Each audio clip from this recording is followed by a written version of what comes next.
Happening now, a Jamestown dog owner is facing a slew of animal neglect accusations by those in his neighborhood.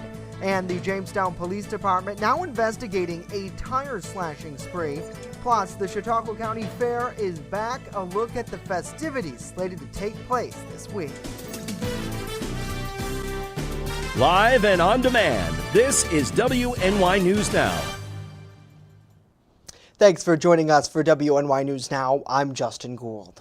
A Jamestown dog owner is facing a slew of animal neglect accusations by those in his neighborhood. And now, the Jamestown Police Department launching a formal inquiry into the matter.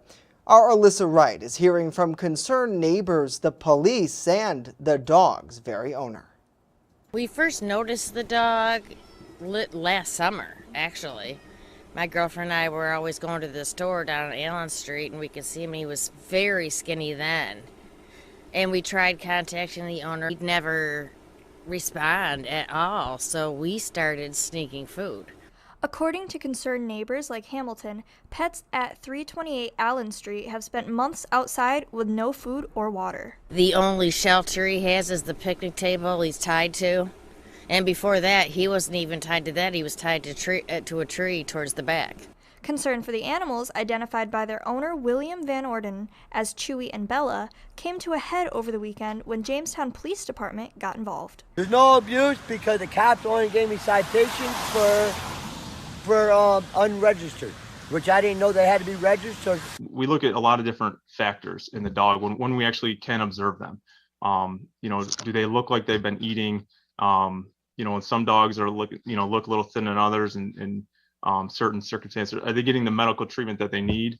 Is there food available? Is there water available? Is there shelter available? Is there physical injuries that we can observe? So far, Van Orden was issued tickets for unregistered animals. However, police continue to investigate. We did have officers follow up. Yesterday they went to do follow up with it. Like you said, it's an ongoing investigation. I think a big part of it is educating. During the process is educating as far as what it is to care for an animal and care for a dog specifically in this situation. Chewy was recently diagnosed with parvo, a possibly deadly disease, but the pup has since been treated. As a result of the condition, he has lost weight. And they're trying to say they had parvo, which the results were negative. It was tied up because that's where I tied it out at. And it was never unfed or nothing. So what's next for this case? Well, police tell us that they will continue to monitor the dog's health and work with their owner to rectify the situation. If nothing is done, however, officers would then consider action. While many in the neighborhood do demand that the dogs be taken away and adopted to a new home, officers tell us that process can be pretty complex, and they can only forcefully remove the dogs if a clear and present danger exists. Live in the studio, Alyssa Wright, WNY News Now. Alyssa, thank you. And the Jamestown Police Department is investigating a tire slashing spree. Detectives are seeking at least 2 suspects believed to be responsible for slashing around 30 vehicle tires during the overnight hours between July 8th and the 11th on the city's west side. They're asking residents to check security camera video footage during that time period. Police said 2 suspects targeted the area of McKinley Avenue, Charles Street, Norwood Avenue to Forest Avenue and Chambers Streets. Anyone with footage or information regarding the suspects are asked to contact the detective. The department is thanking Johnson's Family Towing, who voluntarily assisted many of the victims changing their tires free of cost. And Governor Kathy Hochul announced Monday that more than $38 million is being awarded to strengthen New York's agricultural industry through the Farmland Protection Investment Program. The 40 awarded projects will protect a total of 11,000 acres of vulnerable farmland across the state, helping to keep agricultural land in protection and ensure the long-term viability of New York's farming operations. The Farmland Protection Implementation Grants program provides financial assistance to counties, municipalities, soil and water conservation districts, as well as land trusts, to enable them to implement farmland protection activities consistent with local agriculture and farmland programs.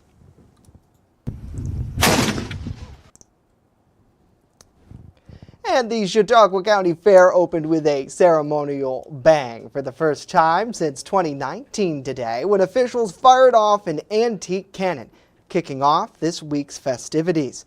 Our Jackson Hickey joins us from Dunkirk, where the weeks-long event is just getting underway. Jackson? Yeah, Justin, I'm live at the Chautauqua County Fairgrounds, where we are ready for the 138th year of the Chautauqua County Fair. Now, it's been canceled 2 times. The first time was in World War II, and the past 2 years, as you must know, from the pandemic, as many of the activities have been. Now, back this year is many of the family favorites. We have the 4-H animal show here behind me. We have some presentations at the theater here as well. Some fantastic food, as always. And organizers here say there's something here for everyone. Now, while many of the other area fairs have struggled to book ride companies, those on the fair board are happy to report that carnival rides will be operational along the Midway this year too, as you can see behind me. The Fair Board President Dave Wilson I talked to earlier, and he tells me it was kind of difficult to try to find some helpers to put this together. Here's what he said to me earlier. Actually, it's been pretty crazy. As everybody knows, in today's world, help is the biggest thing trying to find. So I've been here every day. We've had 3 or 4 people that have really pitched in, and we've worked our butts off. Some of the board of directors have stopped in. We've worked day and night, but we've got everything ready. But it's hard to imagine not being here for a couple of years, things that you just kind of take for granted that have, the weeds have grown up, so on and so forth, a lot of painting to be done. Now, Justin, the fair continues until this Sunday. Admission is $15 for adults and $9 for seniors.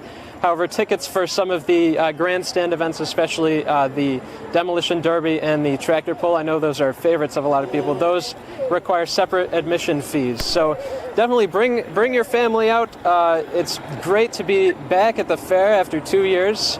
But for now, at the Chautauqua County Fairgrounds in Dunkirk, Jackson Hickey, WNY News Now. All right, Jackson, thank you very much. Looking like a lot of fun there, and beautiful weather, too, for the fair. If you're going out to see the animals, to catch some of those rides, maybe get a nice tall glass of lemonade, today's definitely the day to do it. Today is a very nice day out there. You can see from the Lakeside Park, we've got basically sunshine throughout much of the area today, but we are going to see a few clouds at times. The satellite and radar composite not showing you much. Now, the better chance of rain today is going to be further to our north towards Buffalo, so the southern tier in northwestern Pennsylvania, dry for today. 72 is the high yesterday. Started the day at 62, 95, and 43 are the records. So through the afternoon, partly to mostly sunny, warmer, but it will be more humid, 77 to 88 with a west to southwest wind. Now, we've got more rain on the way throughout this week. We'll talk about it with the Ultimate Satellite Solution 7-day later in the show, Justin. All right, Dakota, thank you. As we continue, a look at the newly proposed housing ordinance here in Jamestown that aim to crack down on blight. And later, we explain the latest legal action now targeting New York laws banning body armor here in the Empire State. Stay with us. WNY News Now will be back right after this.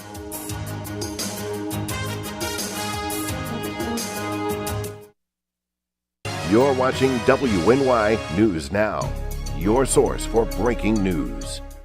What is going on, my New York friends? My understanding is that you're in school for a little bit longer than most people, but I got some good news for you. Where are you going to be on September 10th? In Jamestown, New York, with me at 7 o'clock at the Reglena Theater, and you can get your tickets at reglena.com, REGLENNA.com. Make sure that you grab those now. It's going to be so much fun. Jamestown, New York, September 10th. Come and have fun with me. When severe weather breaks, one team has you covered, tracking the storms as they happen. Catch your First Defense forecast daily on WNY News Now. Stay fire safe this summer. Only use grills outdoors, away from siding and deck railings. Clean grills often and remove grease or fat buildup. Make sure your gas grill lid is open before lighting. Have a 3-foot safe zone around grills and campfires. Keep kids and pets clear of the area. Dispose of coals after they cool in a metal can. Never leave grills, fire pits, and patio torches unattended. Learn more at usfa.fema.gov. Brought to you by the Chautauqua Safety Village and the Jamestown Fire Department. EagleZip.com is your local one-stop shop for all of your home and business computer needs. Located on Fluvan Avenue Extension, just outside of Jamestown, EagleZip.com sells and services all brands of desktops and laptops, as well as servers and network equipment for your business. All new computer sales include transferring your data from your old computer plus a 2-year warranty. Call EagleZip.com today. Stop by EagleZip.com today and let us make computers easy for you. With coverage that matters, this is WNY News Now. Dozens turned out last night to discuss several newly proposed housing ordinances in Jamestown meant to combat the growing source of blight. Our Bronson Rasmussen joins us live in the newsroom today with more. Bronson? Justin, the 3 proposed pieces of legislation, as Director of Development Crystal Sertic tells us, includes rental inspection, vacant property registration, and public nuisances to help combat the housing blight that plagues the city of Jamestown. We're proposing 3 ordinances, an update to our current nuisance ordinance, a vacant property ordinance, which would establish a registry for vacant properties in the city, and then a rental inspection ordinance. Local landlord Mike Briesner believes that officials should take their time to make sure new ordinances are fair to both the landlords and tenants. Consider the fact that this is being rushed into, and that I really believe that there's some discussion necessary to avoid what I would call unintended consequences. I think that there's a lot of burden being put on the landlords. Not all landlords are bad. There's a lot of good landlords in town.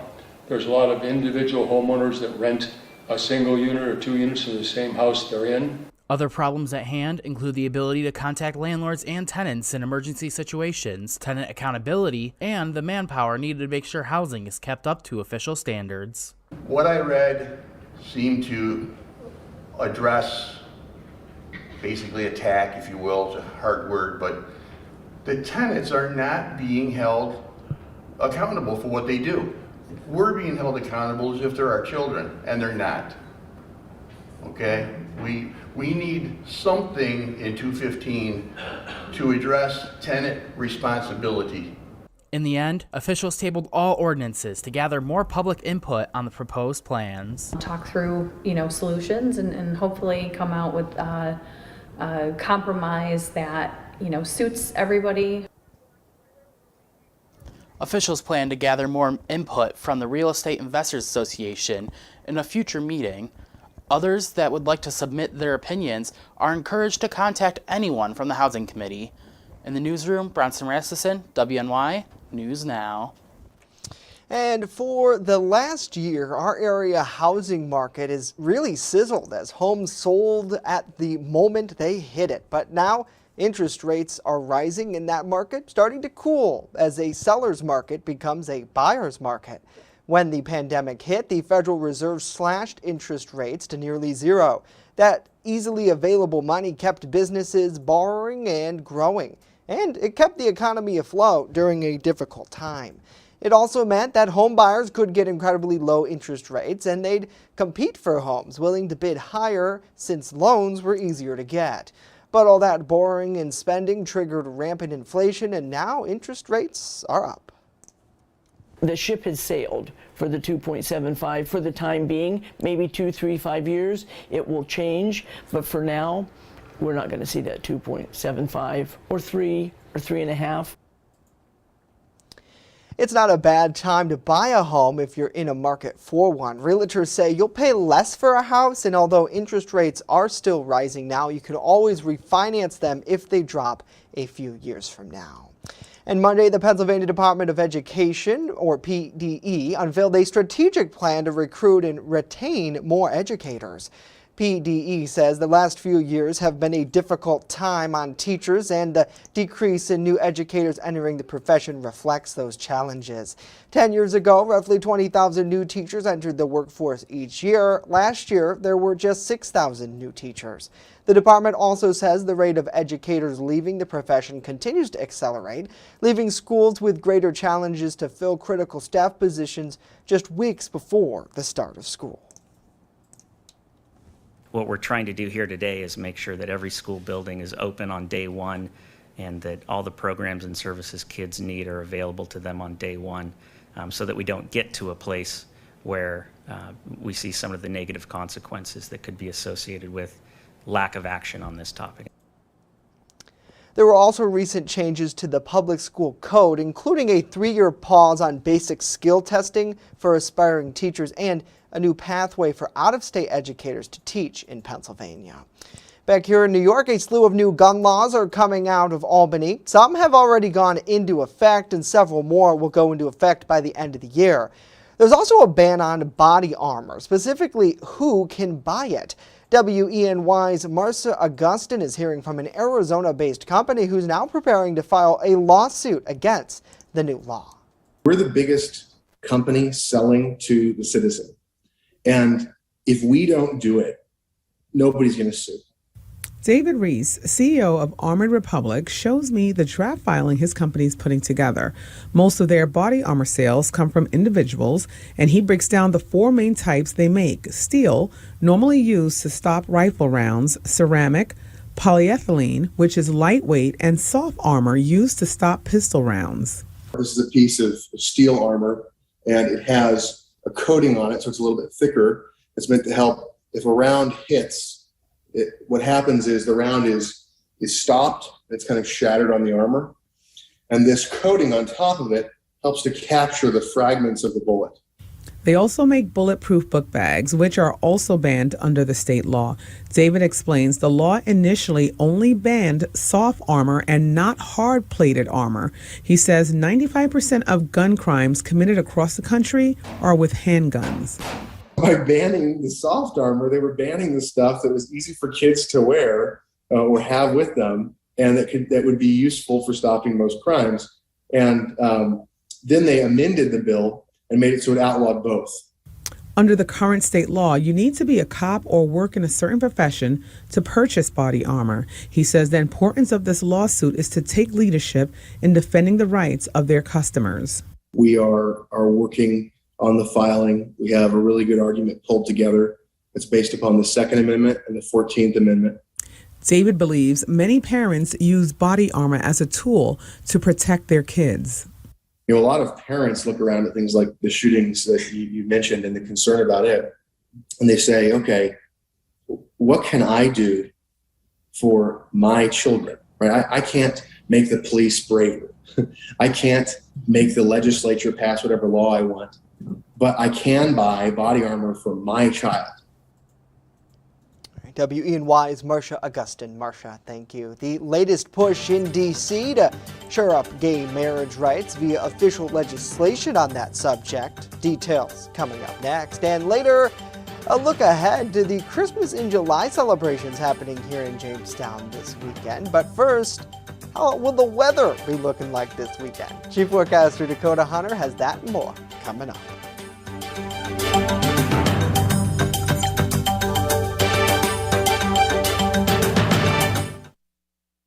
You're watching WNY News Now, where coverage comes first.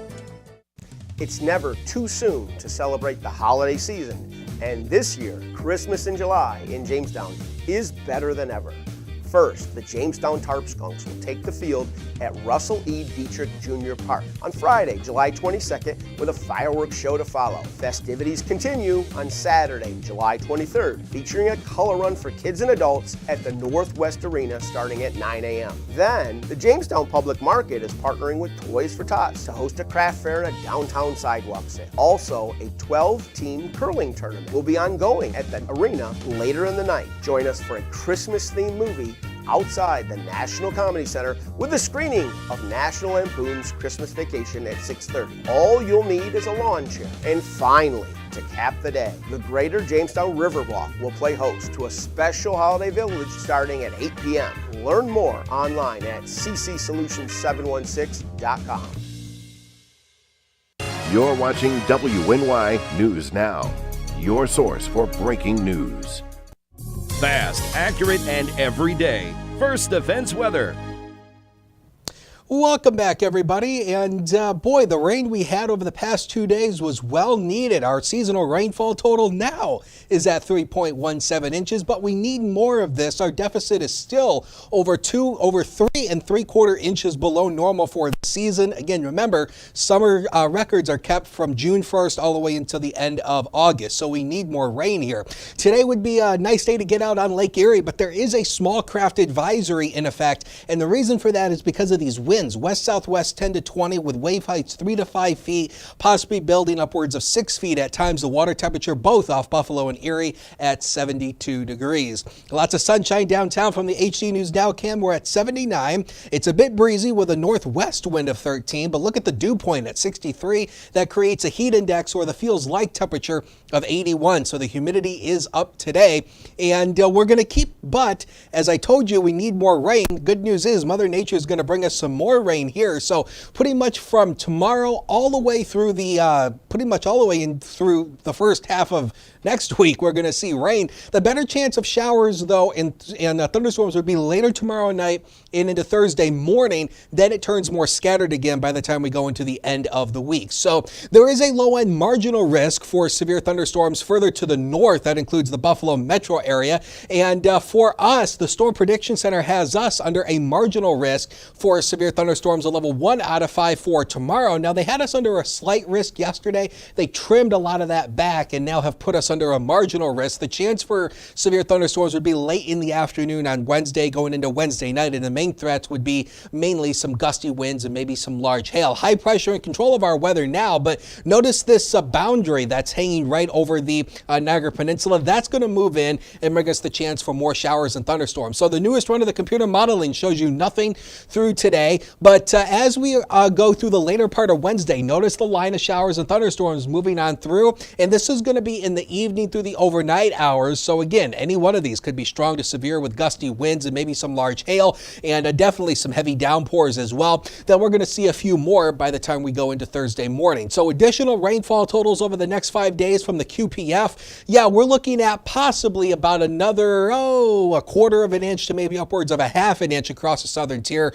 Better rain totals will be further off to the north. Now the next 7 days powered by Ultimate Satellite Solutions. So man, it's just going to be warm and sticky around here tomorrow and Thursday. Still warm Friday, chance for a couple scattered showers. Better chance for scattered showers and storms Sunday and Saturday and Sunday. Neither one of those days a total washout, and the same for Monday, although the temperatures go down a little bit, Justin, into the upper 70s. Well, that's good. We'll definitely need some relief after that 87 and humidity this week, Dakota. Thank you. Around the nation now, Dr. Anthony Fauci plans to retire by the end of President Biden's current term in office. The government's top infectious disease expert, who became a household name during the pandemic, says he doesn't have an exact date in mind, and he hasn't started the retirement process officially, but that he's long said he would leave before Biden's current term ends in January of 2025.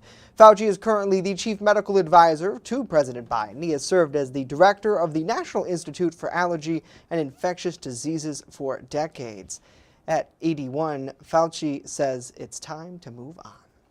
And the House will vote this week to codify a decades-old Supreme Court ruling related to contraception. The 1965 Griswold versus Connecticut discussion prompted the right of marriage couples to buy and use contraceptives without government restriction. It's a decision that conservative Supreme Court Justice Clarence Thomas has suggested the current court might revisit.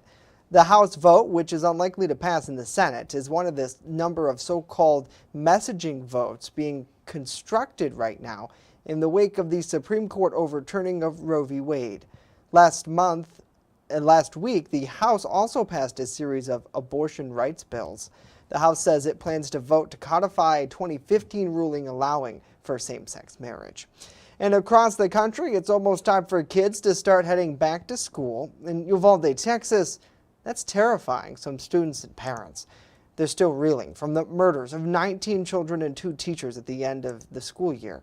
The district says it will enact a 8-foot non-scalable fence around most of its schools. It says virtual learning is also under consideration. Many parents are demanding the termination of the school's police chief. He was placed on leave last month, and amid that anger and grief, fear still continues. Some people at a recent board meeting said that they were concerned about security before the shooting itself. Next, preparations underway right now for a Christmas in July event here in Jamestown. A look at the slew of activities happening this weekend.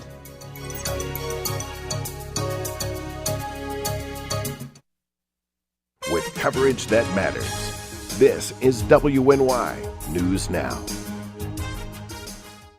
I don't think that many kids in my son's school even do it.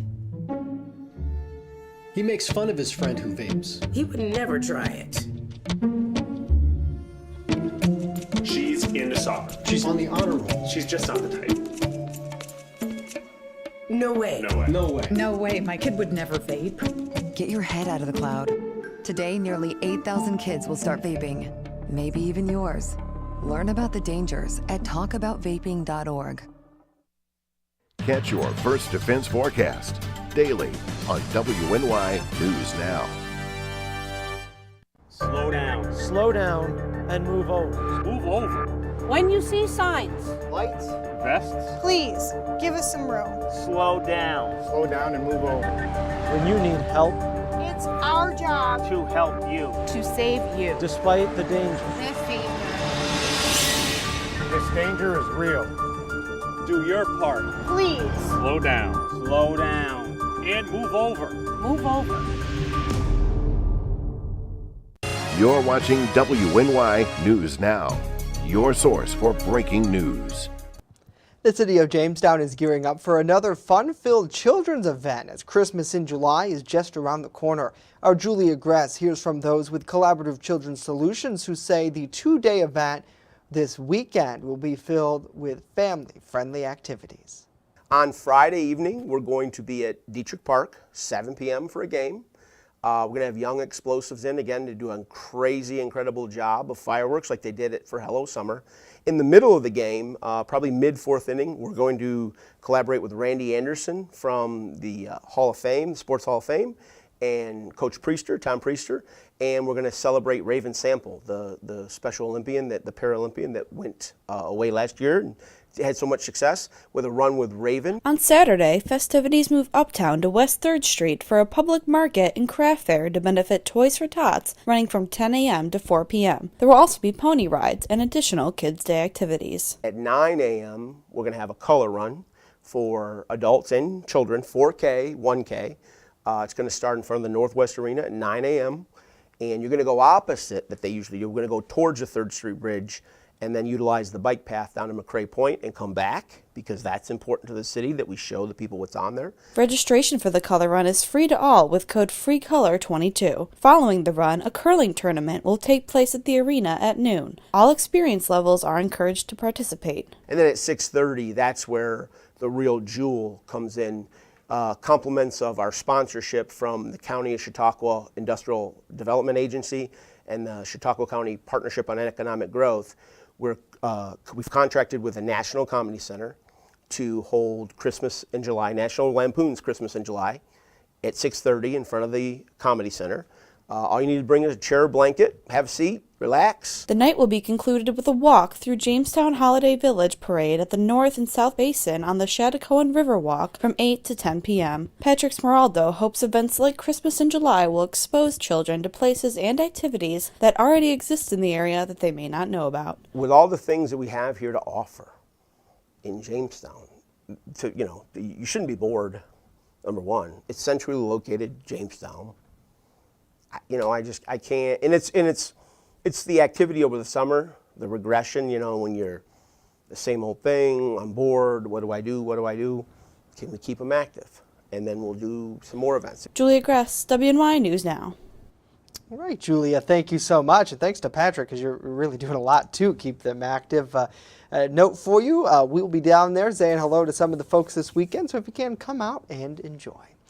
Well, that's going to do it for us today. Dakota's getting into the Christmas spirit. Can you hear him? Have a wonderful day. We'll leave you with this live look over Randolph. No Christmas trees out there. Not yet, anyways.